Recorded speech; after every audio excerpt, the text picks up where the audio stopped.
Welcome back to the home front.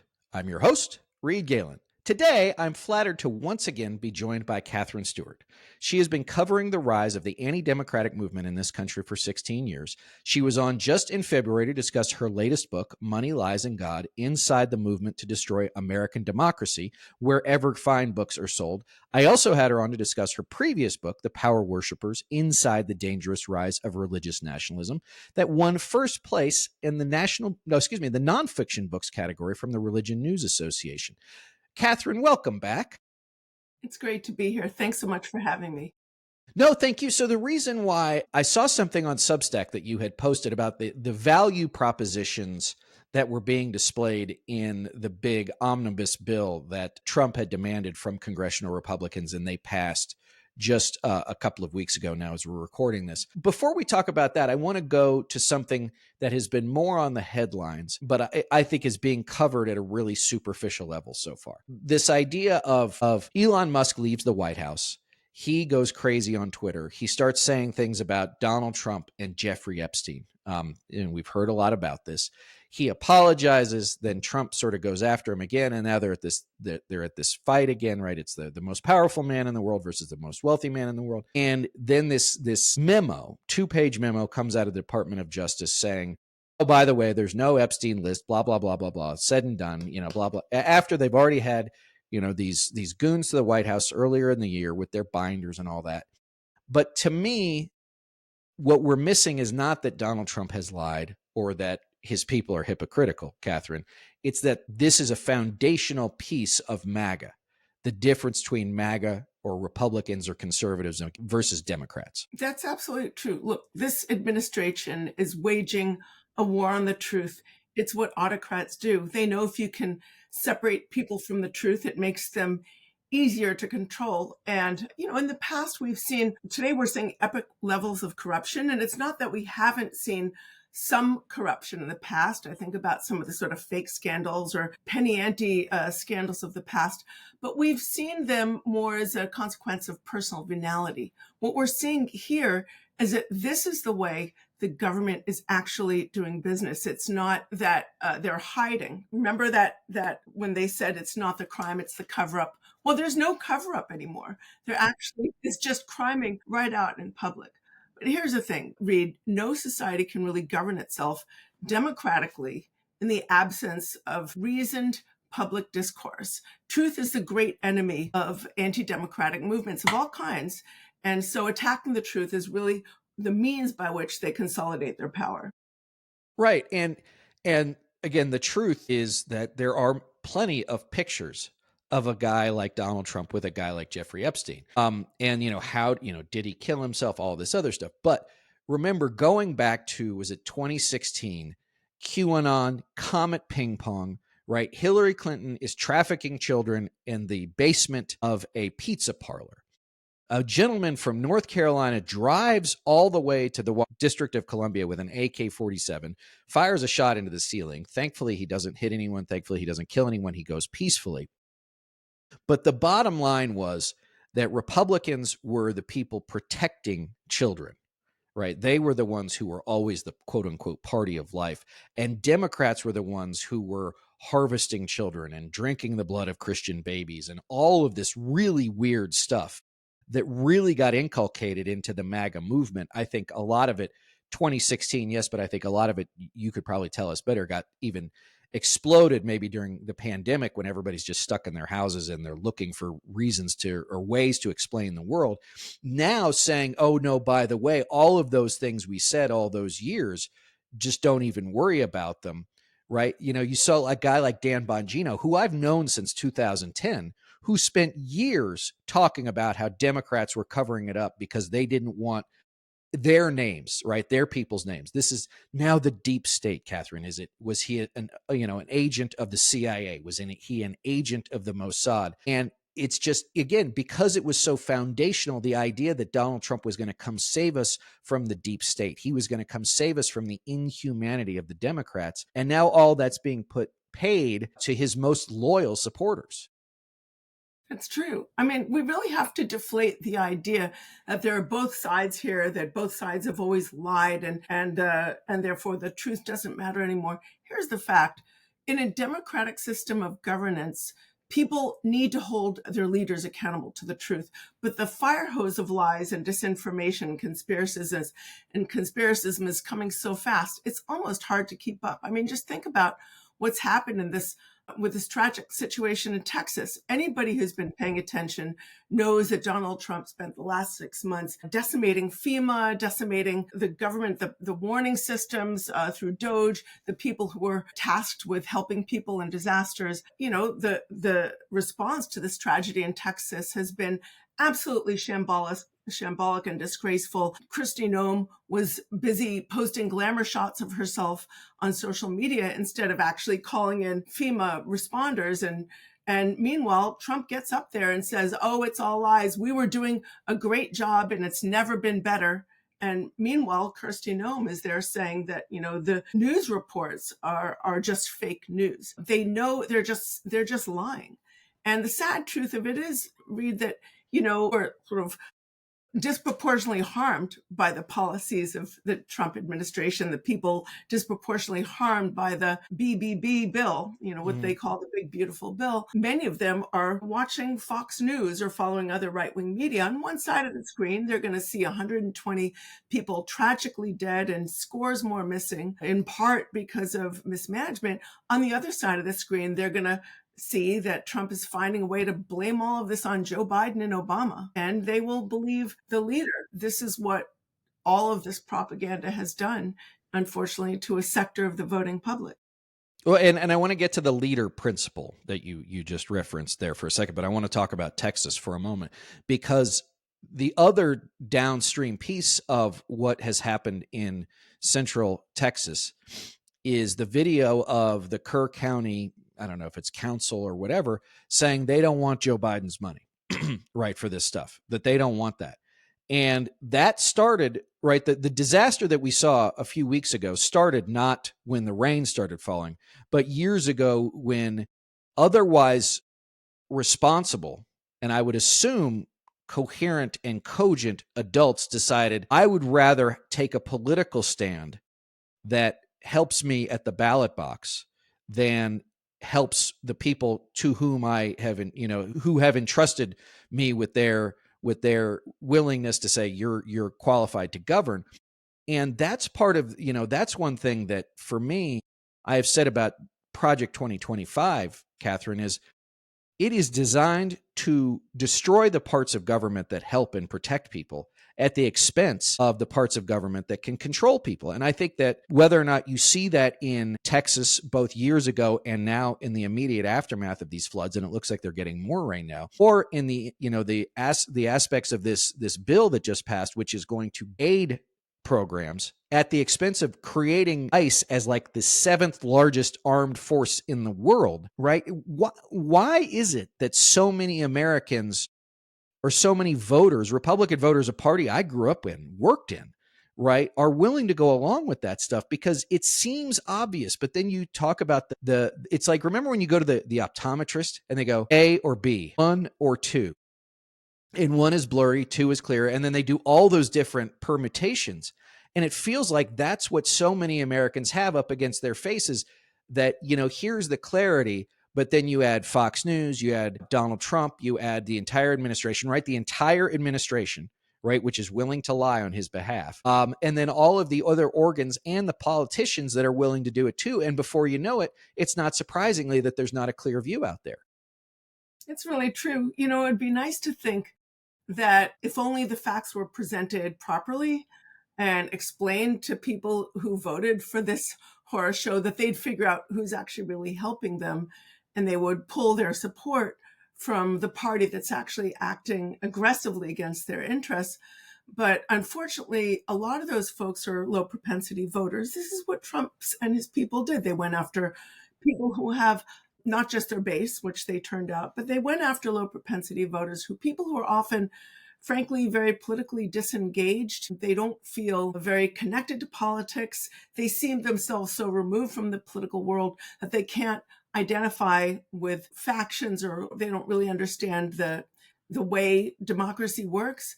So, they're less inclined to engage in the technical machinery of, understanding policy and how it's going to affect them. Instead, they really want a heart, like a leader. Mhm. They identify instinctively with a leader who is going to sort of play a certain identity politics and make, it's one of us or one of them. You're one of the pure versus one of the impure. And Trump says those who are with me are, you're the true Americans, the good Americans, and anyone remotely not on board, including rhinos, moderates, liberals, etc., and on down, is a woke communist. Right.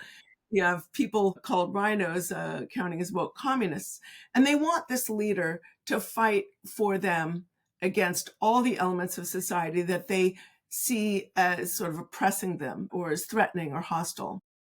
Well, and I think it's important to we often hear, and I'm probably guilty of saying, these people are voting against their own interests. But I think that's too simplistic, and I think it doesn't explain the situation well enough. Which is, we assume that these people all came to this like tabula rasa, right? Like they just decided one day this was how the world was going to work. But in fact, as you have explained and others have explained in so much incredible writing, this is not a new phenomenon. This is decades in the making. This is, think about the one that the one quote they love to use is sort of the foundational piece of government bad, is Ronald Reagan. I'm from the 9 scariest words in the English language are I'm from the government and I'm here to help. Now that's completely taken out of context, right? And even Reagan raised taxes, right? Granted amnesty, right? Like there were all these things that they conveniently forget because it doesn't fit into the worldview. But they didn't come to this place like, oh yeah, you know what? Like I hate the government and I hope it fails so badly that my friends and family get washed downstream.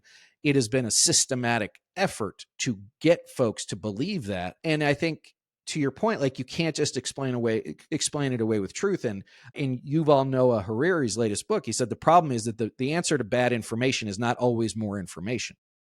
It's true. This is a movement that draws on identity politics. They're always accusing the left of playing identity politics. But frankly, I think they play it a lot harder. You're an insider or an outsider. You're the most of the true Americans or the most persecuted group in society. Obviously, they make use of, I should say, they exploit religion in order to do this. They exploit a certain, I would say, harder, more reactionary, more authoritarian form of religion that draws upon and reinforces this punitive instinct, this idea not to emphasize the social good, they emphasize the way most American Christians understand their faith, which is having to do with helping others, helping the least of these.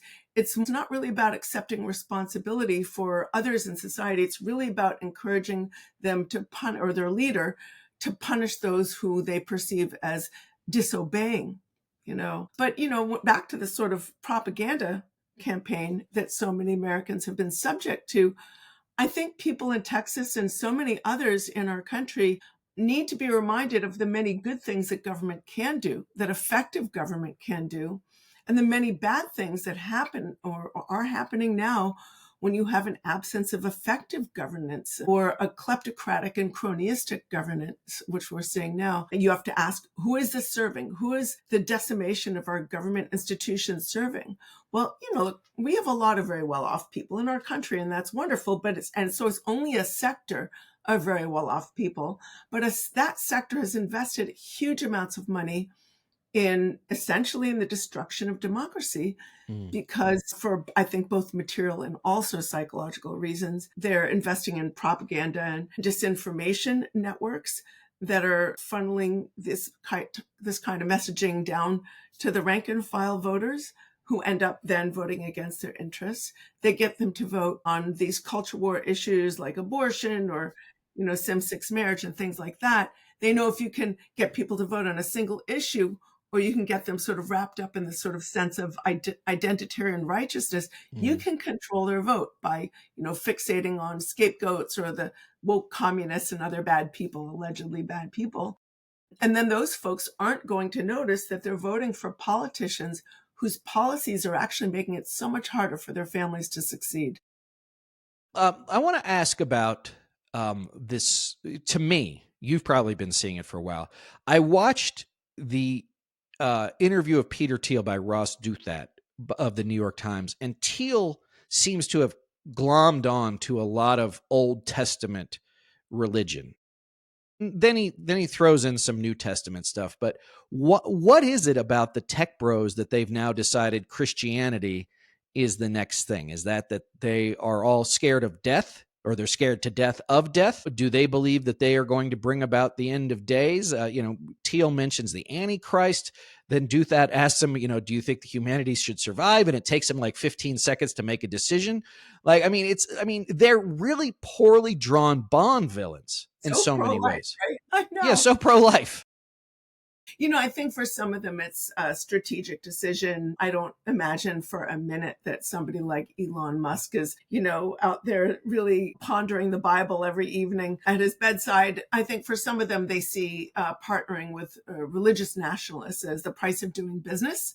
They want, protective policies for their businesses. They want low taxes or no taxes for the rich. A lot of them call themselves libertarians. They say we're capitalists. We want the markets to do their thing. And yet they also want privileged government contracts. And in many instances, think about Musk, billions of dollars in taxpayer subsidies. But there's something more to it. I think, there's a kind of a partnership with a form of religion that sees that some people have a right to rule and others have a duty to obey, and a more hierarchical form of religion. And then, of course, you have sort of the Sherpas of the Christian nationalist movement, which encompasses, by the way, not just white evangelicals, but also some ultra-conservative Catholics and others who are, buttering these guys up and sort of attending to them and drawing them into these circles and saying yes, appealing to their narcissism in a way. You've got these guys, they have founder syndrome, right? They want to believe that they earned every single penny of the money they have, of their billions, with their bare hands, and they deserve all of it. But I think that, somewhere out of the corner of their eye, in the peripheral vision, they can really see that there are a lot of Americans who are actually suffering as a consequence of this sort of monopoly.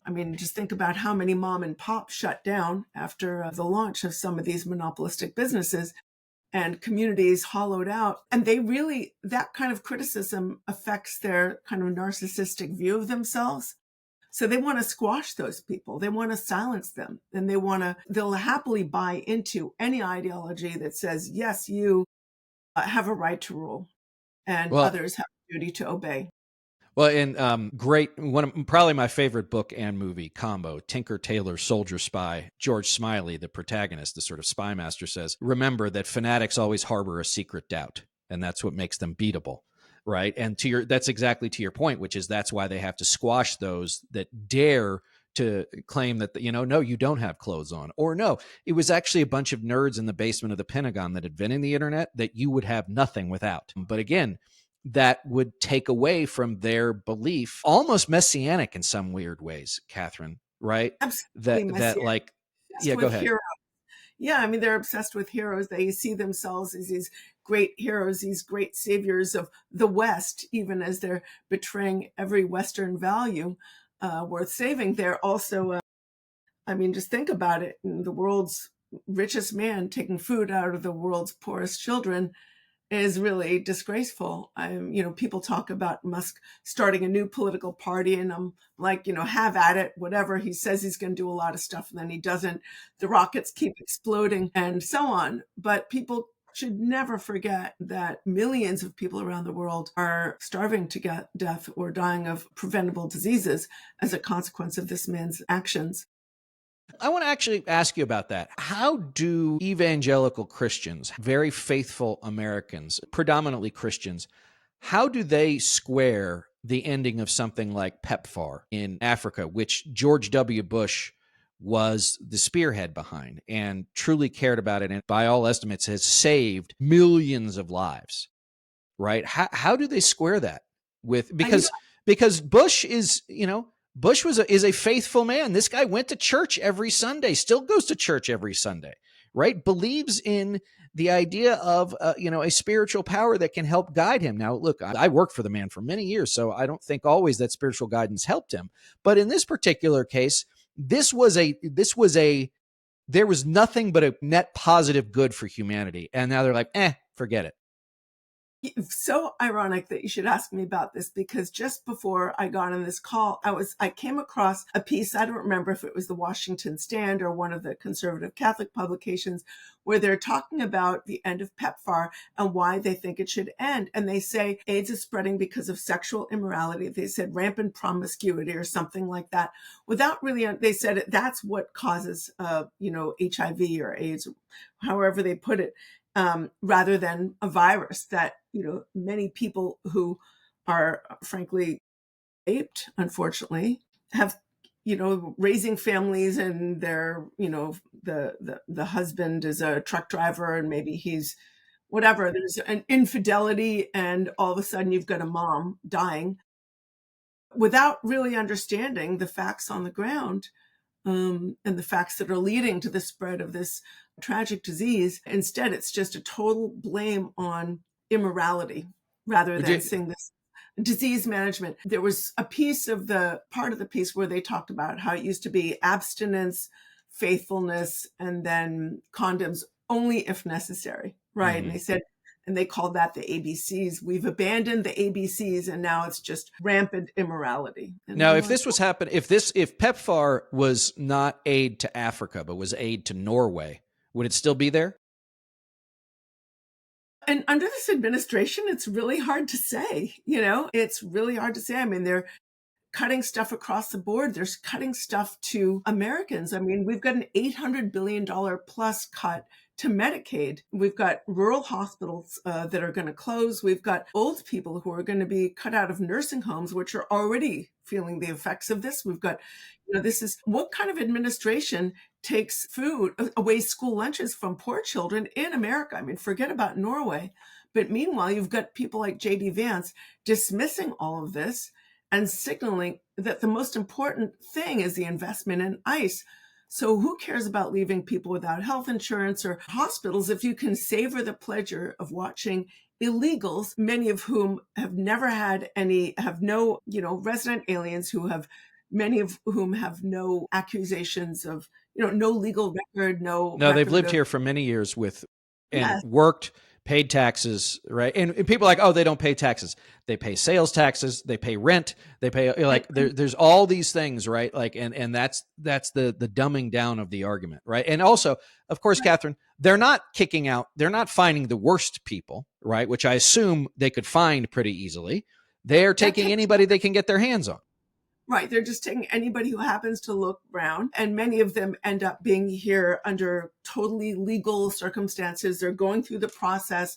They've applied for asylum. They're showing up for their hearings, and they're grabbed. They're getting grabbed off the streets and thrown into vans by scary men wearing masks. And the amazing thing is this sort of performative cruelty.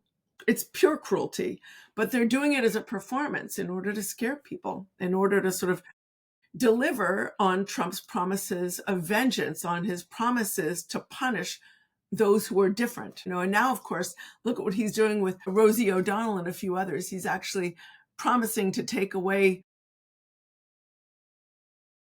Citizenship. citizenship from legal citizens.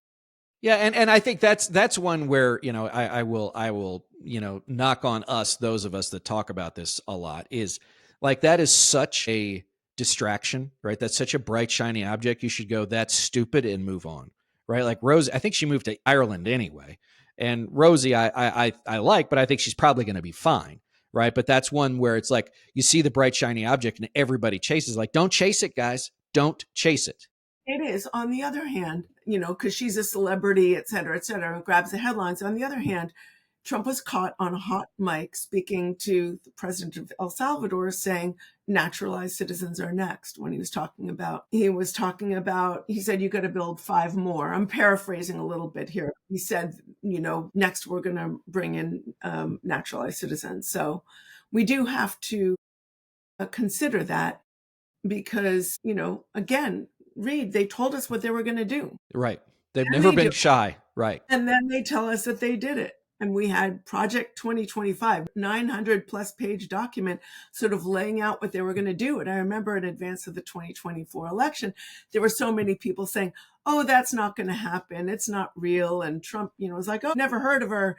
I don't know who Yeah. she is. And of course, all of his Right. people, a lot of a certain number of his people involved in creating the document. And now they're actually going through and enacting a lot of it. So even though, the celebrity stuff is silly, I think that we would be foolish to dismiss out of hand the possibility that should they put the pieces into place that they want to put in, that they won't go after a different cohort. I mean, we have to look at the budget of ICE.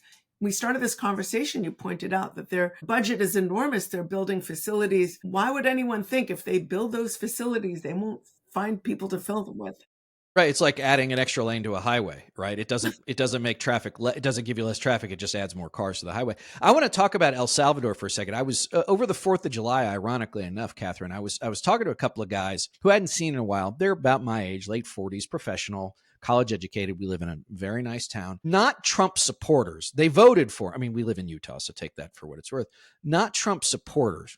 But one of them was, and take this with the grain of salt, it should, that he was in an Uber and his driver was a Salvadoran guy. And he said, so what do you think about Bukele? And he said, I love him.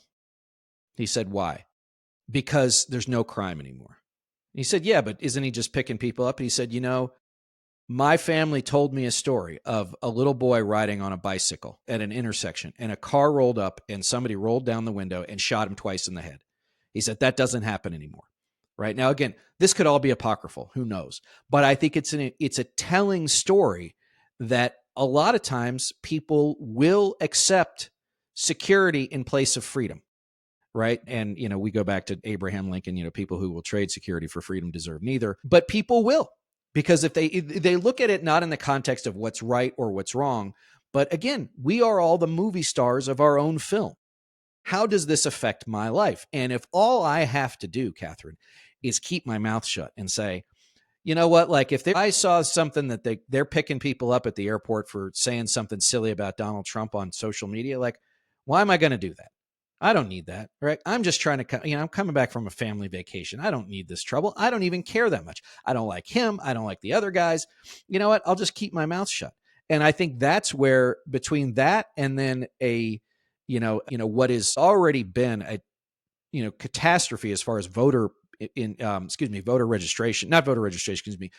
participation is concerned, then you get less and less people participating. Then you have less and less of a voice. Then you have ICE. And suddenly it's not, Tim Snyder once said this, you never know when you voted in your last free election. Yeah, that's really true. And it's also true that in a lot of these authoritarian systems, it's not that all the rules are suspended for all the people. I mean, there are many people for whom things continue to work. If you're not, you can have a very nice life in Moscow right now. If you're just, working a sort of ordinary job and going out to dinner or nightclubs, etc. But you cannot there's no freedom of expression. There's no freedom of political opposition. People keep falling out of windows mysteriously. And when you turn on the TV, you can't expect to get real news at all. You're just getting a kind of pro-war propaganda, et cetera, et cetera. So that is a challenge in authoritarian times to sort of, or when you have an authoritarian threat, to help people understand that they're going to be affected in terms of, well, we're seeing it already, hollowing out of our social services, the hollowing out of our laws, our legal apparatus, the fact that the Department of Justice has been turned into dear leader's personal vendetta operation. And the fact that you have this continued massive upward concentration of wealth where Trump and his cronies, we are facing epic levels of corruption between the meme coins and the social media stuff and the crypto scams and the Qatari palace in the sky. There's been sort of penny ante scandals in the past, but we've never had anything remotely on this level. And it comes at the expense of the American people, even as they're losing their health care, losing their job security, in many cases losing their jobs, as the tariffs are starting to have an effect on our economy, as sort of the public schools are being attacked. They're under attack. and the alternatives that are offered are in many cases insufficient and don't do what an education is supposed to do, people will see that it's actually affecting their everyday lives. Right. And the problem oftentimes when we see these, and I think that although we are 10 years into Trump, right, we're only 7 months into them really understanding what it is they want to do. And I would also say that on some level, Catherine, I'm appreciative of their incompetence in some ways, because if they were truly competent, they'd be a lot better at this. They'd be a lot faster at it. Let me ask one last question before I let you go. And I want to thank you so much for giving me your time. Recently, the IRS said that preachers can now actively campaign from the pulpit. My opinion on this is, the sun rises in the east. Maybe they were using coded language before, but this is not new. No, not at all. I've been following the rise of the religious right as a political force for 16 years, and I've written 3 books on the topic. The last book, of course, brings in other sectors of the anti-democratic movement. But for a very long time, conservative churches have been deeply political. Many of these pastors have been drawn into networks with groups with names like Watchmen on the Wall and Faith Wins and Church United and others. And what they do is they're given very sophisticated tools, these pastors, for turning out their congregations to vote. And it's very clear how these congregations are supposed to vote. Often they'll, start by saying, not always, but sometimes they'll say, oh, we're not endorsing a political candidate or party, we're just endorsing values. But these tools that they get, the videos that they air at church, the voting guides, the sort of messaging of every kind, the data tools, very sophisticated data tools, leave absolutely no question about how these congregations are supposed to vote, their biblical values. So that's been happening on that side of the political aisle. What's happening in the moderate churches or the mainline churches or the progressive churches? Yes, of course, you get a little bit like the Souls to the Polls movement, but there is nothing on it's like comparing like a molehill to a mountain. The moderate and progressive churches don't have the money behind them, and they don't have the organizational infrastructure. And they tend to want to respect their 501c3 status. They tend to want to respect the law and the Johnson Amendment. And even now, so on the right, it's been sort of already overlooked on the ground or Right. overturned on the ground. And then when I say left, I mean sort of moderate liberal left, it's been respected. And even now I hear people in that faith space saying, oh, well, we don't want to tell people how to vote. We're just going to talk about, other things, and Well, we're not going to do voter mobilization. And they're leaving tools on yeah. the table. It's like, Yeah, bring. I mean, I spoke to a black pastor last week because he's like, "What do you think we should do with this?" And he said the same thing. He's like, "There's some of my more progressive, brothers and sisters are like, we shouldn't do this." And I'm like, "Listen, man, like tools in the toolbox. Like you got to Exactly. get it. Like I listen. People are probably sick of me saying this. Like I get it, guys, but like being precious, quickest way to lose, It is right? the Like, quick to lose, and you still hear so much of it in that sort of space. And meanwhile, it's funny. I was at Ralph Reed's Road to Majority conference oh, I'm so sorry. last year. No, for me, this is like interesting and It's like presents. Bizarro Disneyland. Well, it's also really important to attend because they tell us what they're going to do. They tell us, what they've done, and then you see it happening. And there was a guy there from First Liberty, which is one of the leading legal advocacy groups of the religious right. They get involved in a lot of the legal cases intended to tear down the separation of church and state. And he was talking about all the things that churches are doing. And this lady raised her hand and she was confused. She said, I don't understand. Is the Johnson Amendment still in force? Has it been overturned?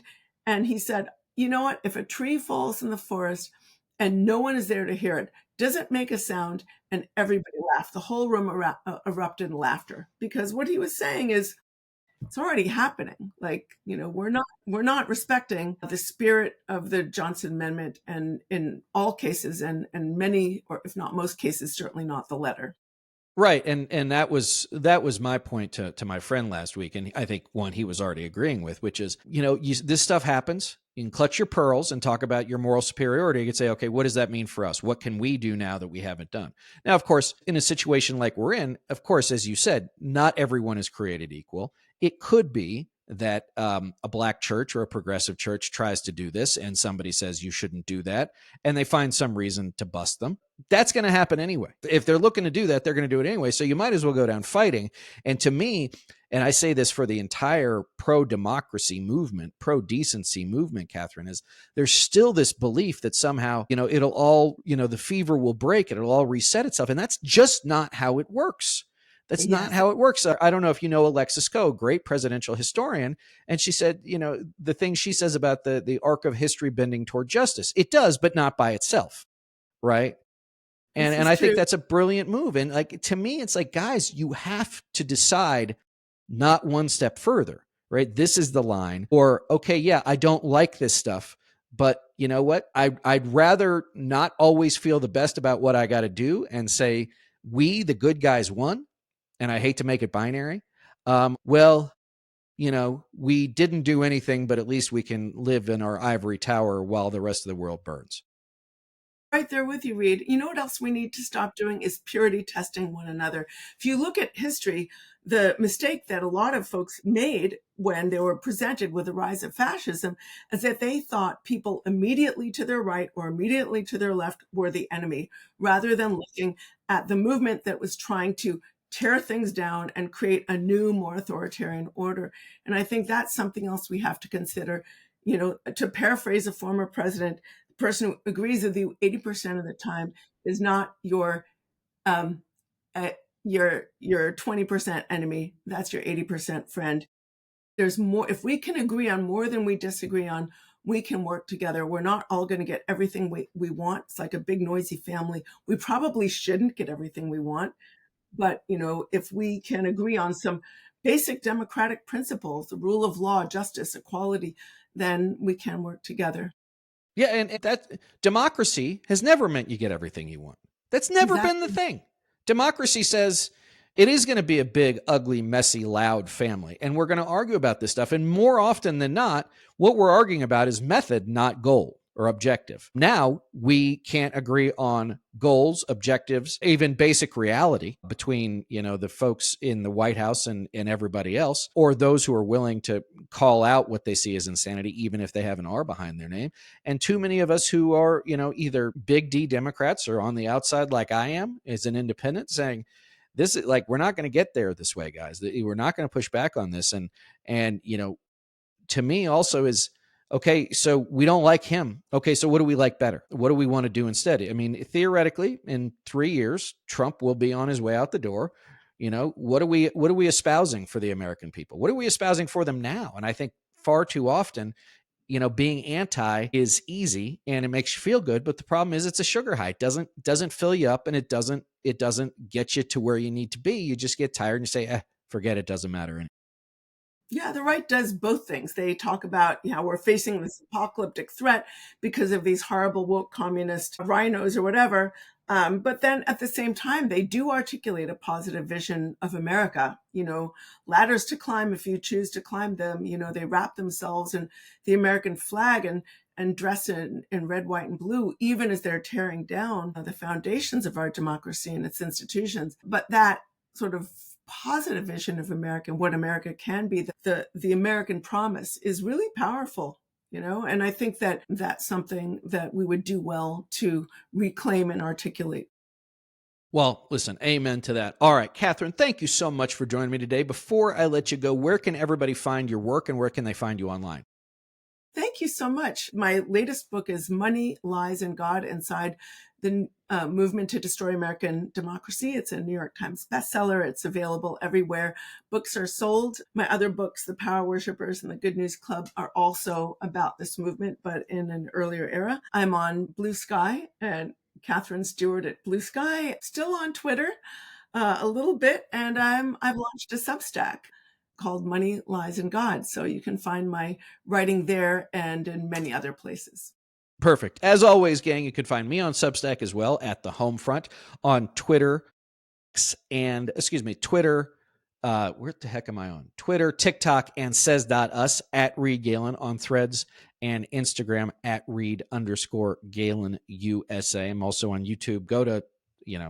Well, I'm just Google me. You'll find me. All right. Katherine Stewart, thank you so much for joining me. Such a pleasure. Thank you. And everybody else, before you get out of here, rate us 5 stars. Make sure everybody hears my conversation with Katherine, and we'll see you next time. All right, cool. Thanks, Frank.